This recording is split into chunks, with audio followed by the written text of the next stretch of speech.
Hello dear friend, how are you? Today I will start up chapter second, acid base and salt. आज पढ़ेंगे हम acid base और salt, यानी कहे हिंदी में तो अम्ल, क्षार और लवण। हम पढ़ेंगे अम्ल के बारे में, क्षार के बारे में और लवणों के बारे में। It means acid base and salt. देखिए, सबसे पहले हम शुरुआत करेंगे एसिड से। सबसे पहले क्या पढ़ेंगे हम? सबसे पहले पढ़ेंगे हम एसिड। देखिए बच्चों, आप लोगों ने ओल्ड क्लासेस में अभी जो आपने 9th क्लास पढ़ी होगी, मे बी 10th क्लास भी बच्चों ने क्लियर कर ली होगी, उसमें आप लोगों ने ये पढ़ा होगा एसिड जो होते हैं वो टेस्ट में खट्टे होते हैं। इट मीन्स कहूं तो एसिड्स आर श्योर, यानी खट्टे होते हैं। यानी एसिड्स को अगर हम देखेंगे, टेस्ट करके देखें हम एसिड्स को, तो एसिड्स आर कैसे होते हैं? श्योर, यानी खट्टे होते हैं। ठीक है ना? बट नॉर्मली ये डेफिनेशन सही नहीं है। ये बहुत ओल्ड डेफिनेशन थी। जब शुरुआत हुई थी एसिड्स की, तो लोगों ने, साइंटिस्टों ने जब एसिड्स के बारे में अपनी थ्योरीज दी थी, तो ये कहा था कि एसिड्स आर श्योर, यानी एसिड क्या होते हैं? खट्टे होते हैं। बट बेटा ऐसा नहीं होता। सभी एसिड को आप टेस्ट नहीं कर सकते। अगर मैं आपसे कहूं आप तेजाब लो, तेजाब यानी it mean sulphuric acid, formula होता है H2SO4। अगर आपको H2SO4 दे दिया जाए, इसे चेक करके देखना, जैसे आप इसे जीभ पर टच करोगे जीभ जल जाएगी, क्योंकि ये क्या होता है? This is the acid. Sulphuric acid is acid होता है, और ये ऐसा एसिड होता है, बहुत स्ट्रांग होता है। जीभ पर रखते ही आप जीभ जल जाएगी। तुमने देखा एसिड अटैक जब करते तो ये एसिड यूज किया था। तो एसिड को आप टेस्ट से नहीं बता सकते कि एसिड है या ये बेस है। तो बेटा हम एक नई डेफिनेशन पढ़ते हैं, और ये डेफिनेशन हमेशा आपको सही रिजल्ट देगी, और यही फिक्स डेफिनेशन होती है इसकी। हालांकि देखो, अब एसिड्स क्या होते हैं, देखो ध्यान से सुनेंगे। एसिड्स में कुछ नहीं करना बेटा। जब भी हमने कोई एसिड लिया, हमने लिया कोई एसिड, अगर उस एसिड को हम किसी वाटर के अंदर ऐड करें, किसी वाटर के अंदर ऐड करें, acid to add in the water H2O। अगर मैं इसको H2O के अंदर डालूं, तो ये हमेशा हमें क्या देगा? H+ आयन देगा। अगर मैं एक बोतल लूं, या कोई मेरे पास बीकर है या कोई कंटेनर है, उसमें मैं वाटर ले लूं और उसमें कुछ एसिड डालूं, तो एसिड अपने आयनों में ब्रेक होता है। इट मीन्स वो H+ आयन देता है। क्या देता है वो? H+ आयन देता है। Only positive ion, only positive ion. ठीक है, ओनली पॉजिटिव आयन। जब भी एसिड को पानी के अंदर, यानी एक्वस सॉल्यूशन, इसको बोलते हैं एक्वस सॉल्यूशन। पानी के सॉल्यूशन को क्या होते हैं? Aqueous solution. जब भी एसिड को पानी के अंदर डालेंगे हम, तो वो क्या देगा? हमें H+ आयन देगा। लेकिन एक प्रॉब्लम है भाई, आपको नहीं पता हो, शायद मैं आपको बताऊं। जब भी H+ आयन कोई भी हो, वो अनस्टेबल होता है। क्या होता है? अनस्टेबल। यानी कोई भी H+ आयन स्टेबल नहीं होता, अनस्टेबल होता है, क्योंकि वो फ्रीली एग्जिस्ट नहीं कर सकता। तो होता ये है कि H+ आयन मिलकर के, किससे? वाटर से। वाटर से मिलके ये बना देता है H3O+। ये स्टेबल होता है। इसका नाम होता है हाइड्रोनियम आयन। क्या होता है? Hydronium ion. बात समझ में आ गई कि एसिड क्या होते हैं? जिन्हें वाटर के अंदर डाला जाए तो वो H+ आयन देते हैं। But H+ ion is not stable, H+ is unstable. तो H+ को स्टेबल बनाने के लिए वो क्या करता है? वो अपने आप को वाटर से ऐड करता है और क्या बनाता है? H3O+। इसको बोलते हैं हाइड्रोनियम आयन। बात समझ में आ गई कि नहीं आ गई? ये डेफिनेशन है बेटा एसिड की। एसिड को अगर हम डिजोल्व करें पानी के अंदर, तो वो H+ आयन देता है। बट H+ आयन कभी भी स्टेबल नहीं होता है। स्टेबल नहीं होता तो क्या करता है? वो वाटर के मॉलिक्यूल के साथ जुड़ करके क्या बना देता है? वो हाइड्रोनियम आयन, यानी H3O+ बनाता है। ये आपको हाइड्रोनियम आयन दिख रहा होगा। बात समझ में आ गई? यही डेफिनेशन आपको याद रखनी है। हाँ, एक चीज बताऊं मैं आपको। आप सोच रहे हो कि कोई एसिड को पानी में डालें, तो मैंने यहां लिखा था केवल पॉजिटिव आयन। तो पॉजिटिव आयन तो और भी होते हैं, जैसे K+ भी होता है, Al++ भी होता है, Mg++ भी होता है। क्या ये भी एसिड होंगे? नॉट। केवल और केवल अगर वो H+ यानी H पे प्लस आयन आ रहा है, तो ही वो एसिड होगा, अन्यथा वो एसिड नहीं होगा। पॉजिटिव आयन तो सारी मेटल लेती हैं, तो सारी मेटल एसिड नहीं हो सकती। बात समझ में आ गई? ठीक है। अब नेक्स्ट बात करते हैं बेटा हम कि एसिड्स जो होते हैं वो कितने टाइप्स के होते हैं, टाइप्स ऑफ एसिड, ठीक है ना, टाइप्स ऑफ एसिड। तो बेटा नॉर्मली जो एसिड होते हैं वो दो प्रकार के होते हैं। कितने प्रकार के? Two types. Acids divided in two parts. In first part of organic acid. कौन से होते हैं? पहले ऑर्गेनिक एसिड। कैसे होते हैं? Organic acid. और सेकंड होते हैं मिनरल्स एसिड। कौन से?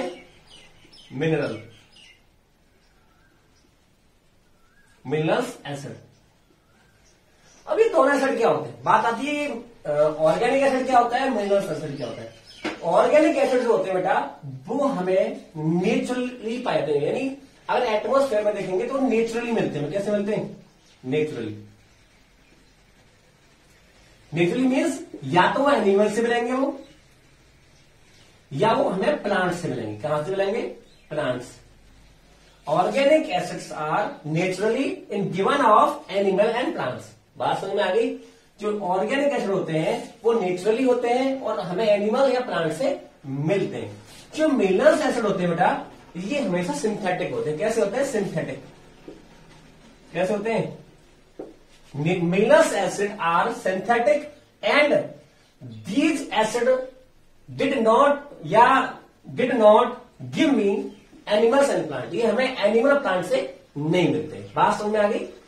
एक्चुअली होता ही है कि ये हमें एनिमल प्लांट से मिल जाते हैं, बट इन्हें हमें बनाना पड़ता है। इन्हें हमें क्या करना पड़ता है? बनाना पड़ता है। इन दोनों में डिफरेंस और भी है। जो मिनरल्स एसिड होते हैं वो हमेशा स्ट्रांग होते हैं। कैसे होते हैं? स्ट्रांग। कैसे एसिड होते हैं? वो स्ट्रांग। और जो ऑर्गेनिक एसिड होते हैं बेटा वो कैसे होते हैं? वो होते हैं वीक एसिड। कैसे होते हैं? Weak acid. बात समझ में आ गई कि स्ट्रांग और वीक का मतलब क्या है? कि जो मिनरल्स एसिड होंगे, जो सिंथेटिक होंगे, जो लेबोरेटरी में हमें लेबोरेट करते हैं उन्हें, वो स्ट्रांग एसिड होते हैं। बट जो ऑर्गेनिक एसिड होते हैं वो वीक होते हैं। अभी थोड़ा सा डिस्कस और कर लेते हैं। देखो यहां पे नीचे देखिए मैंने लिख दिया यहां पे ऑर्गेनिक एसिड। ये लिख दिया मैंने ऑर्गेनिक एसिड, ठीक है ना। यहां लिख दिया मैंने मिनरल्स एसिड। Minerals acid. देखो बेटा इनके नाम देख लीजिए पहले आप। ऑर्गेनिक एसिड कौन से होते हैं? प्लांट और एनिमल से मिलते हैं। जैसे एसिटिक एसिड, इसका फेमस एसिड एसिटिक एसिड। आप जानते हो एसिटिक एसिड क्या है? आपने शायद चाउमीन खाया हो तो चाउमीन में पड़ता है। इसे विनेगर भी बोलते हैं। क्या बोलते हैं इसे? विनेगर। चाउमीन में पड़ता है। दूसरा आपने देखा होगा फॉर्मिक एसिड। फॉर्मिक एसिड ये स्टिंग ऑफ आंट, यानी जो आंट होती है यानी चींटी, उनके डंक जो होते हैं उनके अंदर पाया था फॉर्मिक एसिड। फॉर्मूला आपको पता होगा। इसका फॉर्मूला होता है CH3COOH। इसका होता है HCOOH, फॉर्मिक एसिड। तो एसिटिक एसिड प्लांट से मिल गया हमें, आंट यानी चींटियों से मिलता है हमें फॉर्मिक एसिड। क्या मिलता है? Formic acid. और भी एसिड आपको पता होंगे। सिट्रिक एसिड कौन सा होता है? अगला सिट्रिक एसिड। सिट्रिक एसिड बेटा ये सिट्रिक एसिड जो होता है ये हमें खट्टे फलों से मिलता है। खट्टे फलों से मिलते हैं जैसे नींबू, आंवला। और भी होते हैं सिट्रिक एसिड के अलावा टार्ट्रिक एसिड। टार्ट्रिक एसिड ये क्या होता है? इमली और अंगूर में पाया जाता है। इमली और अंगूर के अंदर पाया जाता है। एक होता है malic acid. Malic acid. Malic acid जो आपने सेब खाया, सेब, उसके अंदर पाया जाता है। एक होता है ऑक्जेलिक एसिड जो टमाटर के अंदर मिलता है। तो so many acid given off the animals और plants, this called of organic acid. ये सारे एसिड कौन से थे जो हमें कहां से मिलते थे? सारे के सारे हमें प्लांट और एनिमल से नेचुरली मिलते हैं। और इन्हीं एसिड्स को हम कहते हैं ऑर्गेनिक एसिड। और ये कैसे होते हैं? हमेशा ये होते हैं वीक एसिड। कैसे होते हैं? Weak acid. बात समझ में आ गई? अभी बी को स्ट्रॉन्ग अभी डिटेल में समझाऊंगा मैं आपको दोनों चीजों को। अब बात आती है मिनरल्स एसिड कौन से होते हैं? मिनरल्स एसिड तो ये बेटा सिंथेटिक एसिड होते हैं, इन्हें हम बनाते हैं। देखिए ये जो मिलस एसिड होते हैं देखो, जैसे H2SO4 सल्फ्यूरिक एसिड तेजाब ये होता है, कॉमा HNO3 नाइट्रिक एसिड ये भी स्ट्रॉन्ग एसिड है, comma HCl these are strong acid and H2CO3 carbonic acid. बात समझ में आ गई? तो ये सारे एसिड कैसे होते हैं? मिलस एसिड होते हैं। दूसरा ये क्या होते हैं? ये होते हैं स्ट्रॉन्ग एसिड। क्या होते हैं? स्ट्रॉन्ग एसिड होते हैं ये बेटा। बात समझ में आ गई? लेकिन यहां पे एक एक्सेप्शन है, आपको याद रखना है एक्सेप्शन। ये आपको ये एसिड लगा H2CO3, H2CO3 इसका नाम है कार्बोनिक एसिड। यहां लिख देता हूं मैं कार्बोनिक एसिड, कार्बोनिक एसिड। बेटा ये एक्सेप्शन है, क्योंकि देखो मैंने आपको बोला है कि जो मिलस एसिड होते हैं वो सारे स्ट्रॉन्ग एसिड होते हैं, बट ये बेटा एक वीक एसिड है। कैसा एसिड है ये? वीक। ये आपको नोट में लिख देना है, मैं ये बताऊंगा नीचे। आपकी समझ में आ गया होगा कि स्ट्रॉन्ग एसिड आपको दिखाई दे रहे हैं, ये मिलस एसिड होते हैं क्योंकि हम सिंथेटिक रूप में बनाते हैं। बात समझ में आएगी? ये हमें फ्रीली ना तो एनिमल से मिलते हैं ना ही प्लांट से मिलते हैं। और इसका एक एक्सेप्शन है H2CO3 कार्बोनिक एसिड। ये स्ट्रॉन्ग होना चाहिए वैसे, लेकिन ये कैसा एसिड है? ये वीक एसिड है। बात समझ में आ गई? चलो ठीक है। अब बेटा बात करते हैं जो एसिड होते हैं स्ट्रॉन्ग और वीक, उसका मतलब क्या है? देखिए एसिड जो होते हैं वो मैंने बताया था दो तरीके के होते हैं, टू टाइप्स के, एक तो ऑर्गेनिक और एक मिनरल्स। लेकिन मैंने क्या बताया? ऑर्गेनिक जो होते हैं वो वीक होते हैं, लेकिन मिनरल्स जो होते हैं वो स्ट्रॉन्ग होते हैं। बट ये होते क्या है? स्ट्रॉन्ग एसिड और वीक एसिड का मतलब क्या है? देखिए भाई, स्ट्रॉन्ग और वीक में ये मतलब होता है, अगर मैं स्ट्रॉन्ग एसिड को पानी के अंदर डालूं, अपने आयनों में डिवाइड होगा, इट मीन्स क्या है? वो H+ आयन देगा। क्या देगा? वो H+ आयन देगा। वीक एसिड में पानी में डालूंगा तो क्या देगा? H+ आयन देगा। ये तो ठीक है कि एसिड की प्रॉपर्टी है। ये एसिड क्या प्रॉपर्टी क्या है? कि एसिड को जब भी हम पानी में डालेंगे तो H+ आयन को हमें देगा। लेकिन होता ही है बेटा, अगर स्ट्रॉन्ग एसिड है मेरे पास, तो अगर मान लो मेरे एक कोई स्ट्रॉन्ग एसिड ले लिया, जैसे मैंने ले लिया HCl, और HCl के 100 मैंने मॉलिक्यूल या मोल ले लिए, इसे मैंने वाटर के अंदर डाला H2O, और H2O सॉल्यूशन को बोलते हैं एक्वस सॉल्यूशन। ये भी आप याद रखोगे कि H2O solution is called off aqueous solution. तो ये H+ आयन देगा, देगा, बिल्कुल देगा। होता ये है बेटा, जब 100 मोल लिए मैंने HCl के, तो 100 के 100 मोल टूट के 100 ही H+ दे। दोबारा समझो, मैंने 100 HCl के मॉलिक्यूल लिए, पानी के अंदर डाले मैंने वो, और 100 ही क्या निकल के आ गए? H+। तो ये 100 की 100 टूट रहे हैं, ब्रेक हो रहे हैं, किसमें? H+ में। तो ये क्या कहलाएगा? These are strong acid. क्या कहलाएगा? Strong acid. बात समझ में आ गई? यह तो मान लो अब मैंने लिया कोई वीक एसिड, कोई वीक एसिड ले लिया मैंने, जैसे मानो मैं ले लिया CH3COOH। अब मैंने क्या किया? इसके भी 100 लिए मैंने, 100 मोल लिए मैंने, या 100 मॉलिक्यूल मान लो आप। अब पता चला कि 100 में से केवल 95 ही टूटे, सॉरी 100 में से 95 टूटे नहीं, केवल 5 मॉलिक्यूल टूटे। कितने टूटे? 5, और 5 H+ इसने दिया मुझे। यानी यहां 100 के 100 H+ मिल रहे थे मुझे, क्योंकि 100 के 100 HCl टूट रहे थे। यहां मैंने 100 लिए एसिटिक एसिड के मॉलिक्यूल, लेकिन उसमें 5 टूटे केवल, तो मुझे 5 H+ मिलेंगे नहीं मिलेंगे? बताओ। तो ये क्या कहलाएगा? ये कहलाएगा वीक। क्या कहलाएगा? ये वीक एसिड। एक एग्जाम्पल समझ देता हूं मैं आपको। देखिए, अगर मैं स्ट्रॉन्ग में बात करूं, जैसे HNO3, ये क्या स्ट्रॉन्ग एसिड है।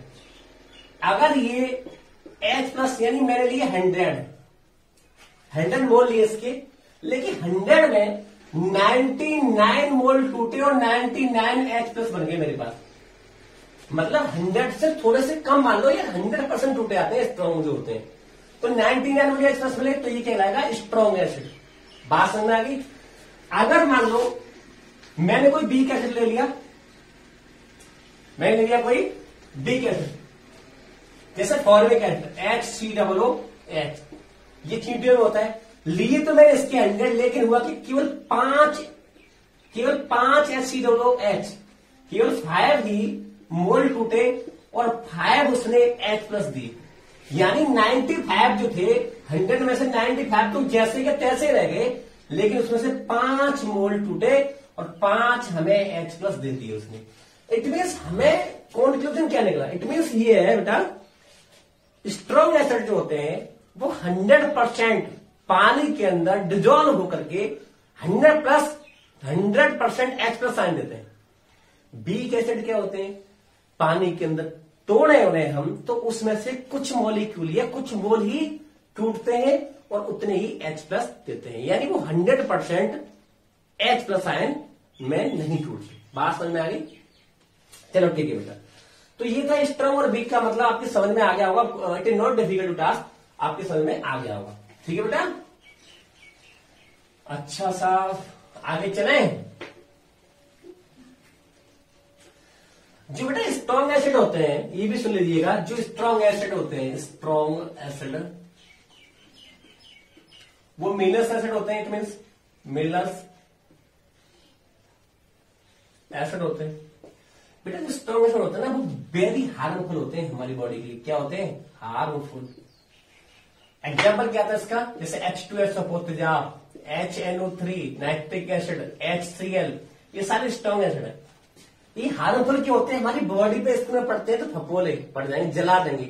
जीभ से टेस्ट किया, जीभ को जला देंगे। ये होते हैं स्ट्रॉन्ग एसिड और बहुत ज्यादा बॉडी के लिए हार्मफुल होते हैं, क्योंकि ये जो होते हैं ये इनऑर्गेनिक एसिड होते हैं। कैसे होते हैं? इनऑर्गेनिक।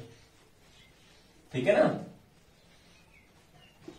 कैसे होते हैं? इनऑर्गेनिक। और दूसरा मैंने क्या बताया था? ये मिलर्स एसिड होते हैं और ये बहुत खतरनाक होते हैं। और तीसरा सिंथेटिक होते हैं, क्योंकि इन्हें बनाते हैं बेटा, अपनी लैब में ऐसे प्रिपेयर करते हैं। इसके अपोजिट हम देखेंगे कौन से? जो वीक एसिड होते हैं, जो एनिमल एंड प्लांट से मिलते हैं हमें, वो हार्मफुल नहीं होते, उन्हें हम खा सकते हैं। जिस सिरका आप खाते हो, एसिटिक एसिड, साइट्रिक एसिड फलों से लेते हो आप, टाइट्रिक एसिड खाते हो, ये सारे एनिमल प्लांट से मिलते हैं हमें, और ये वीक एसिड होते हैं और ये बॉडी के लिए हार्मफुल नहीं होते। बात समझ में आ गई होगी शायद, मैं आपसे ये उम्मीद करता हूं। ठीक है बेटा, अब नेक्स्ट करते हैं हम। नेक्स्ट पढ़ेंगे बेटा हम कि हम कैसे पहचाने कोई चीज एसिड है, बेस है।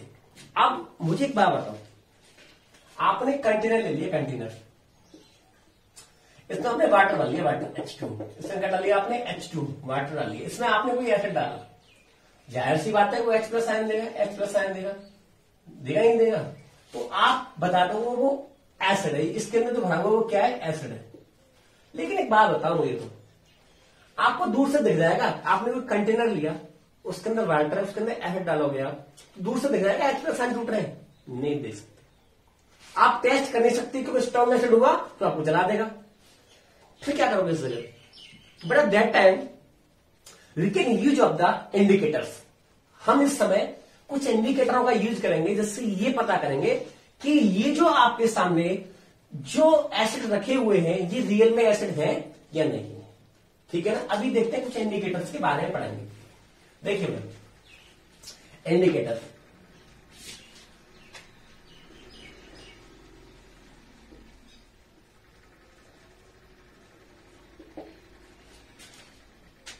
इंडिकेटर क्या होते हैं बेटा? ये एसिड्स को पहचानने के लिए कि जो सामने हमारे पास जो अननोन सॉल्यूशन है वो एसिड है या नहीं है, उसके लिए हम इंडिकेटर्स का प्रयोग करते हैं।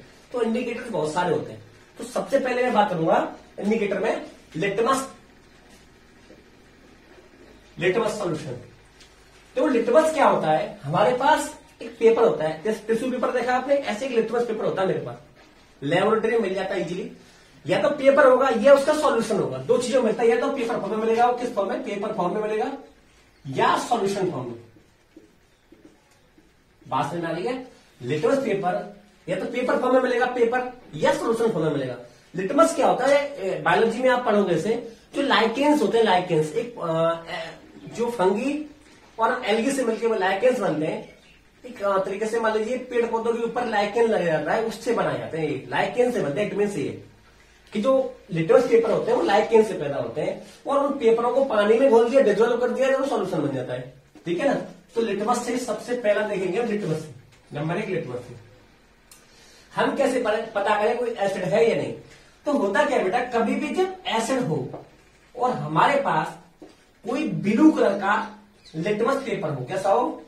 ब्लू कलर का, और जैसे ही मान लो मैंने ले लिया कंटेनर, इसमें भर लिया कोई एसिड, मुझे नहीं पता वो एसिड आया है नहीं, मैं ब्लू कलर के लिटमस पेपर को किसमें डालूंगा, इस कंटेनर के अंदर डालूंगा।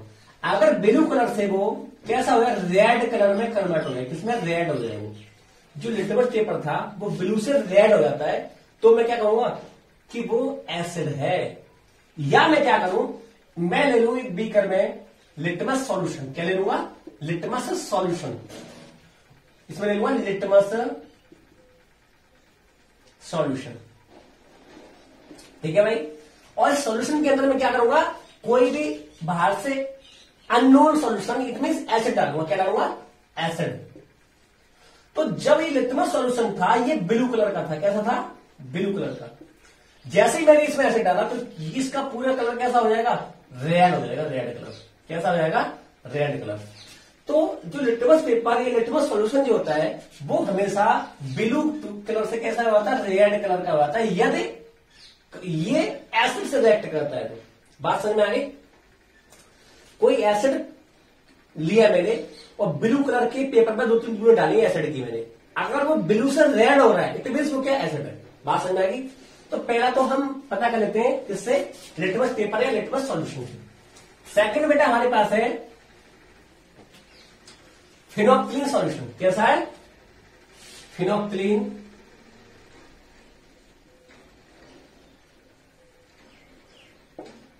सॉल्यूशन।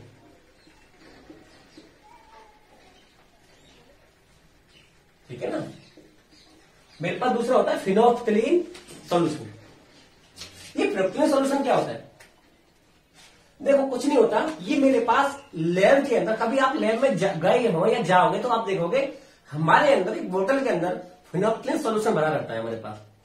और वो सॉल्यूशन अगर मैंने ले लिया किसी बीकर के अंदर, कंटेनर के अंदर, उसका कोई ना कोई कलर होगा, फिनोक्सिलिन सॉल्यूशन का कोई ना कोई कलर होता है, यानी कलरफुल होता है वो।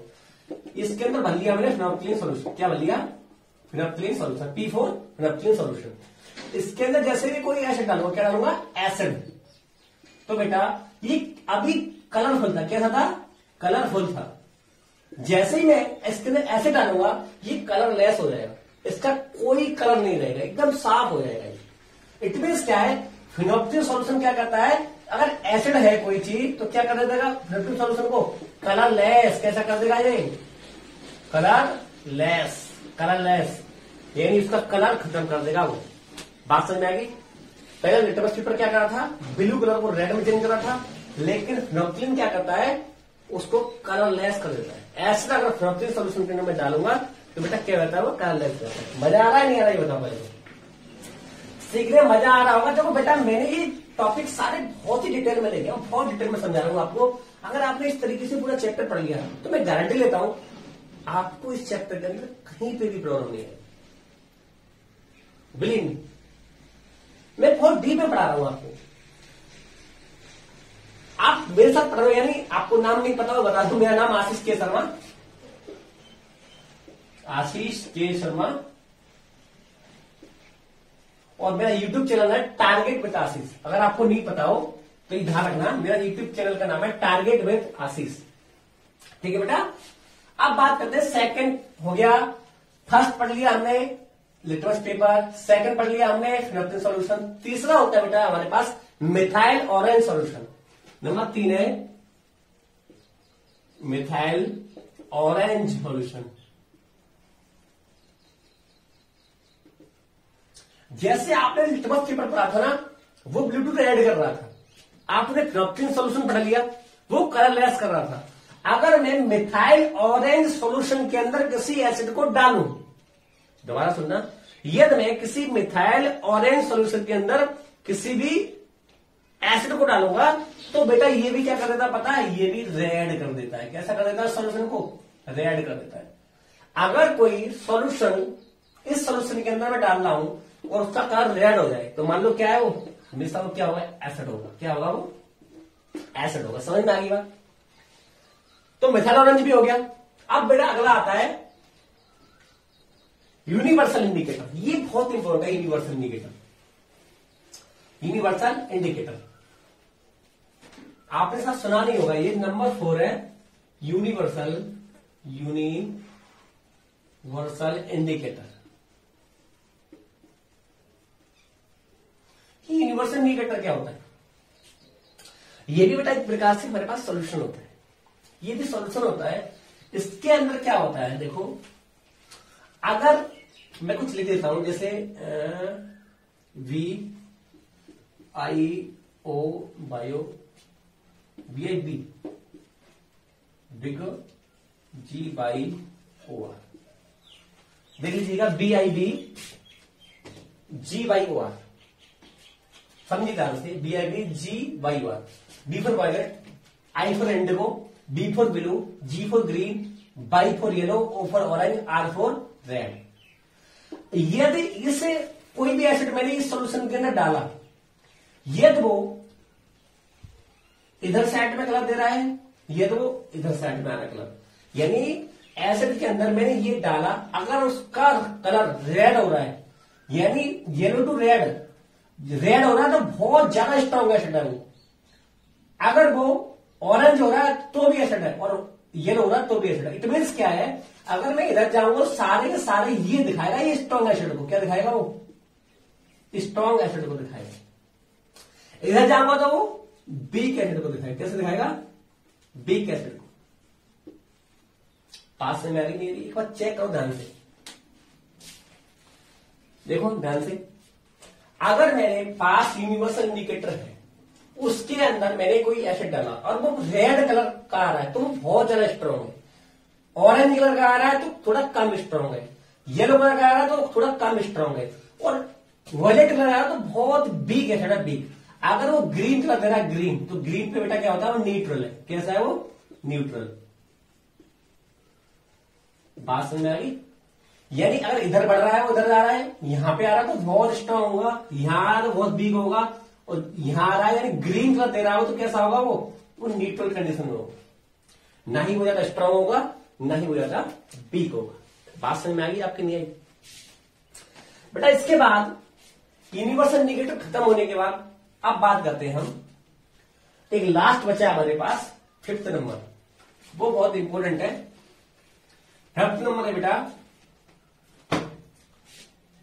नंबर 5, ये है पीएच स्केल। क्या है? PH scale. व्हाट है pH scale? This is so much important for indicate of the acid and base. ये एसिड बेस को दोनों को बताता है, बट हम अभी केवल एसिड्स की बात कर रहे हैं, तो एसिड के बारे में बात करेंगे। पीएच स्केल में क्या होता है? ये पीएच स्केल होता है। वैसे पीएच स्केल पे मैं एक सेपरेट वीडियो बनाऊंगा अलग से, क्योंकि उसमें न्यूमेरिकल भी आता है 10th में। फिलहाल आप समझ लीजिएगा, एक इस टाइप का स्केल होता है हमारे पास, जो बहुत पहले 1909 में एक साइंटिस्ट आया था सोरेंसन, उसने दिया था। इसमें 0 से लेकर 14 तक कॉलम्स होते हैं, बीच में 7, एक बीच में होता है 7 नंबर, 7 से 14 तक होता है, 0 से 7 तक होते हैं। अगर इस स्केल से मैं किसी एसिड की पीएच वैल्यू फाइंड करता हूं, यानी मैंने कंटेनर ले लिया, कंटेनर ले लिया, इसके अंदर बहुत सारे एक कंटेनर ले लिया, मैंने इसके अंदर एसिड भर दिया, इस पीएच स्केल उसमें डालूंगा। अगर वैल्यू 7 से कम आ रही है, 7 से कम आ रही है, तो क्या होंगे? वो सारे एसिड होते हैं। क्या होते हैं? एसिड। यानी लेस देन 7 आ रही है pH value is less than 7, तो सारे वो क्या कहलाएंगे? एसिड होते हैं। बात समझ में आएगी? अगर पीएच स्केल से मैं चेक करूं और 7 से कम वैल्यू आ रही है, तो सारे को एसिड कहलाते हैं। बात समझ में आ गई? तो पीएच स्केल में पूरा डिटेल वीडियो होगा मेरा, डोंट वरी।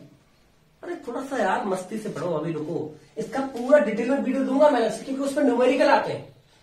केवल अभी आप ये समझ लीजिएगा, अगर मेरे पास कोई पीएच स्केल है और सामने मेरी एसिड रखा हुआ है, तो उसकी वैल्यू 7 से कम आएगी, 7 के अंडर में आएगी, यानी लेस देन 7 वैल्यू आएगी, उसको पीएच स्केल पे अगर मैं चेक करूंगा तो। बात समझ में आ गई? तो बेटा हमने पढ़ लिया कि एसिड क्या होते हैं, एसिड को पता कैसे करते हैं, सामने जो रखा है हमारे पास सोल्यूशन का एसिड है, ये पता करने के लिए हमने इंडिकेटर पढ़ लिए 5। कौन सा? मैं सबको डिटेल में एक बार बात कर देता हूं। जैसे पहला था मेरे पास इंडिकेटर, कौन सा था पहला? Litmus paper. पहला था लिटमस, ये क्या कर रहा था? ये ब्लू टू रेड कर रहा था अगर एसिड है तो। दूसरा क्या था? फिनोप्थिलीन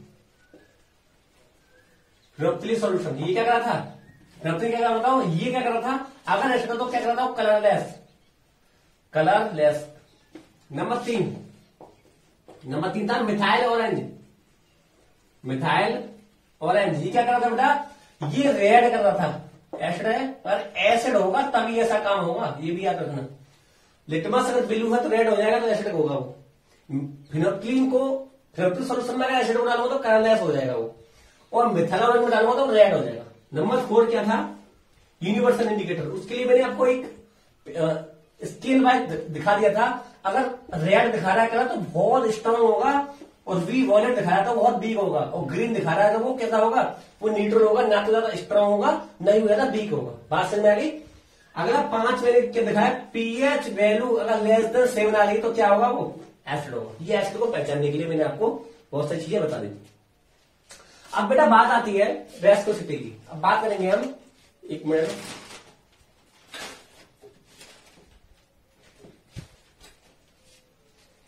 देखो अब बात करते हैं, अगला टॉपिक है रेस्कोसिटी ऑफ एसिड्स। ये सुन लीजिएगा, इंपॉर्टेंट टॉपिक है ये भी। बेसिसिटी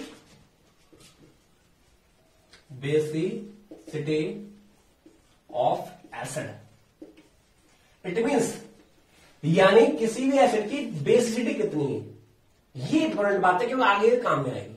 अभी थोड़ा बात करेंगे समझ में आ जाएगा। बेसिसिटी का मतलब होता है किसी भी एसिड के अंदर कितने H+ आयन है, how many H+ ion determine of the basicity of acids.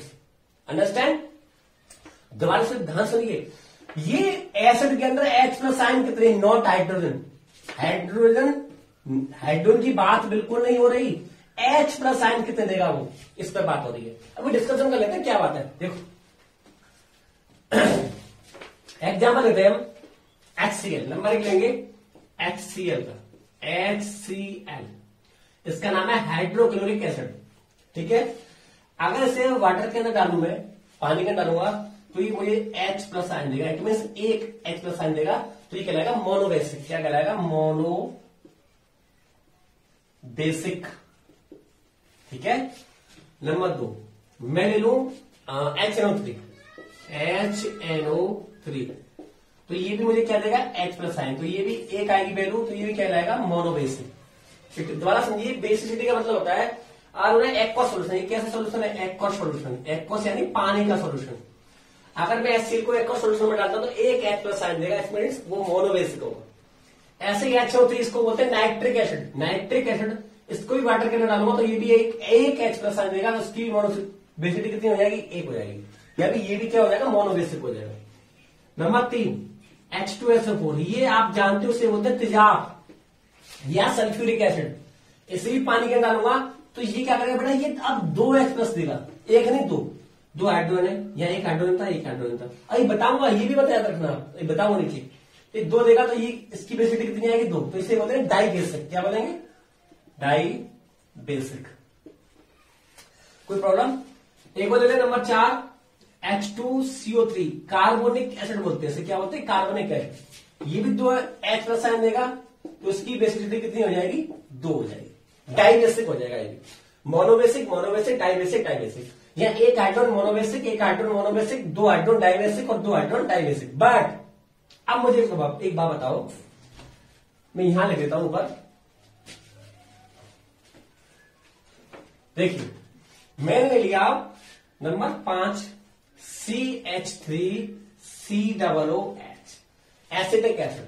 अब ये कितने H+ आयन लेगा, यहां एक हाइड्रोजन था तो एक H+, यहां एक हाइड्रोजन था तो एक H+, यहां 2 हाइड्रोजन 2 H+, यहां 2 हाइड्रोजन 2 H+, यहां 3 4 हाइड्रोजन 4 H+। नहीं, गोचा खा जाओ यहीं पे बेटा। मैंने ये कहा था बेसिसिटी का मतलब होता है how many H+ ion given, कि H+ आयन कितने देगा वो, not dependent of the H, hydrogen पर डिपेंडेंट नहीं है। तो ये हाइड्रोजन 4 भले ही है, लेकिन फिर भी ये क्या देगा, ये एक H+ आयन देगा, इट मीन्स एक बेसिसिटी, यानी क्या होगा, ये मोनोबेसिक होगा। मेरी बात साथ समझ में आ गई होगा, ये मोनोबेसिक होगा क्योंकि ये केवल आयन H+ एक ही देगा, इस 3 हाइड्रोजन की मतलब नहीं, क्योंकि टूटता है ना, तो ऐसे टूटता है, CH3COO- प्लस H+, ये एक H+ आयन देता है। बात समझ में आ गई? एक बार दिखाता हूं मैं अभी आपको नीचे। अगर मान लो देखो ये एसिटिक एसिड था, ये एसिड टूटता है ऐसे CH3COOH। अब आपके हिसाब से 4 आने चाहिए, 3 और 1 4 नहीं, ये टूटता है H प्लस CH3COO माइनस में, तो ये A प्लस ही देगा, ये मोनोबेसिक कहलाएगा। बात समझ में आ गई? अगर मान लो पहले लो ये देखना, आपके हिसाब से एक और एक 2H, तो 2H प्लस आना चाहिए, नहीं, फिर भी एक ही H प्लस देगा, ये डाइबेसिक नहीं होगा, मोनोबेसिक होगा, क्योंकि H प्लस HCOO माइनस में टूटता है, ये मोनोबेसिक है, ये भी ध्यान रखना। बात समझ में आएगी? तो हाइड्रोजन कितने भी हो, इससे कोई भी डिपेंडेंट नहीं होता कि उसकी बेसिसिटी उसी हिसाब से आएगी, ये डिपेंड करता है। अगर मैं एक्वस सॉल्यूशन के अंदर डालूंगा तो कितने H प्लस देगा वो, उसे कहते हैं बेसिसिटी। इसका रीजन भी है, वैसे ही मैं आपको बताऊं। जैसे मान लो एक और एग्जांपल लेते हैं, 2 एग्जांपल और लेते हैं। देखो 2 एग्जांपल और लेता हूं। देखो मैं लेता हूं H3PO4 और एक लेता हूं मैं H3PO3। आपके हिसाब से इसमें हाइड्रोजन 3 है तो 3 H प्लस आना चाहिए, बिल्कुल आएंगे। इसकी बेसिसिटी 3 होती है, ट्राइबेसिक होता है, ट्राइबेसिक। लेकिन ये बेटा ये 2H प्लस देता है, ये डाइबेसिक होता है। लेकिन आपके हिसाब से देखना हाइड्रोजन 3 है, तो यहां 3 तो यहां भी 3 आना चाहिए, ऐसा क्यों होता है? हालांकि डीप टॉपिक है ये, अभी 10th लेवल का नहीं है, लेकिन मैं आपको बता देता हूं। देखो होता है इसकी स्ट्रक्चर, देखो मैं अभी, तो इसकी स्ट्रक्चर होती है P phosphorus double bond O, oxygen H और ये भी ऑक्सीजन H। इसका ये स्ट्रक्चर फॉर्मूला है। क्या ये स्ट्रक्चरल फॉर्मूला है इसका? ये होता क्या है, H प्लस आयन कहां से बनते हैं? H प्लस आयन H जहां टूटेगा वो हमेशा ऑक्सीजन के पास से टूटेगा, क्योंकि उसके पास वाला जो एलिमेंट होगा, जो एटम होगा, वो बहुत ज्यादा इलेक्ट्रोनेगेटिव होगा। तो यहां से ब्रेक होगा, यहां से, तो ये H प्लस आयन यहां से बनेगा, ये यहां से ब्रेक होगा, H प्लस आयन बनेगा, ये यहां से ब्रेक होगा, H प्लस आयन, तो 3 H प्लस आयन ये निकाल के हमें देगा। और ये देखो यही करा था H3PO4, H3 1 2 3 PO4 फास्फोरस 1 2 3 4, तो ये फॉर्मूला H3PO4 का था। तो 3 प्लस क्यों देना था, आपके समझ में आ गया होगा। प्लस कहां से निकलता है कि उसके पास वाला जो एटम है बहुत ज्यादा इलेक्ट्रोनेगेटिव हो, और खासकर वो ऑक्सीजन हो, ऑक्सीजन से टूट के हाइड्रोजन निकलता है। अगर मैं इसकी स्ट्रक्चर देखूं तो वही फास्फोरस 1 रहेगा, डबल बॉन्ड ऑक्सीजन ये रहा, ये ऑक्सीजन ये रहा, और ये ऑक्सीजन ये रहा। देखो यहाँ H3PO4, यहाँ O3 है, एक का अंतर आ रहा है, तो ये वो तीनों ऑक्सीजन खत्म हो गया, लेकिन एक हाइड्रोजन यहां जुड़ जाएगा ऐसे। तो देखो यहां से ब्रेक हो जाएगा, जैसे यहां हो रहा था तो 1 H प्लस, ये यहां से ब्रेक हो जाएगा तो 1 H प्लस। लेकिन देखो ये डायरेक्ट फास्फोरस से जुड़ रहा है, तो यहाँ पे ऑक्सीजन तो है नहीं, तो ये ब्रेक नहीं होगा। इट मीन्स क्या है, ये केवल 2 H प्लस देगा, इसलिए ये डाइबेसिक। देखो मैंने इसलिए लिखा था 2 H प्लस। तो आपको ये ध्यान रखना बेटा कि हाइड्रोजन कितने भी हो किसी भी एसिड के अंदर, वो जरूरी नहीं उतने ही H प्लस थे, वो डिपेंड करता है रिएक्शन पे। एक रिएक्शन किस टाइप की हो रही है, और after reaction define of the हमारे H प्लस आयन गिवन, कितने H प्लस आयन देगा वो रिएक्शन से पता चलता है। तो आपको ये बात समझ में आ गई होगी। तो वीडियो बहुत बड़ा हो जाता है, आपको पता है। मैंने केवल आपको ये बताया एसिड क्या होते हैं, एसिड को पहचानते कैसे, उसको इंडिकेट कैसे करते हैं। इंडिकेटर 5 बताई मैंने आपको बेसिसिटी निकालना सिखाया था, किसी भी एसिड की बेसिसिटी कैसे निकालते हैं। अब अगले लेक्चर में बात करूंगा मैं preparation of acid and reaction with acid, यानी एसिडों को बना के देखेंगे और उनकी सारी रिएक्शनों को कंप्लीट करेंगे। ये पहला लेक्चर कंप्लीट, आपको उम्मीद करता हूं बहुत अच्छे से समझ में आ रहा होगा। तो प्रैक्टिस कीजिए, कोई भी एनसीईआरटी की बुक उठा लीजिए आप और मस्त होके पढ़िए एकदम, डोंट वरी। मुझ पर भरोसा रखिए, बिलीव रखिए, मैं आपको बिल्कुल डीप में पढ़ा रहा हूं। अगर आपने ये लेक्चर इस टाइप से कंप्लीट कर लिए तो गारंटी लेता हूं बेटा आपको कोई भी अलग से कुछ भी चीज पढ़ने की जरूरत नहीं है। आपको पूरा एनसीईआरटी कॉन्सेप्ट बहुत अच्छे से क्लियर हो जाएगा, ठीक है ना। तो अगले लेक्चर पढ़ेंगे क्या हम, preparation of acid. Thank you, good bye.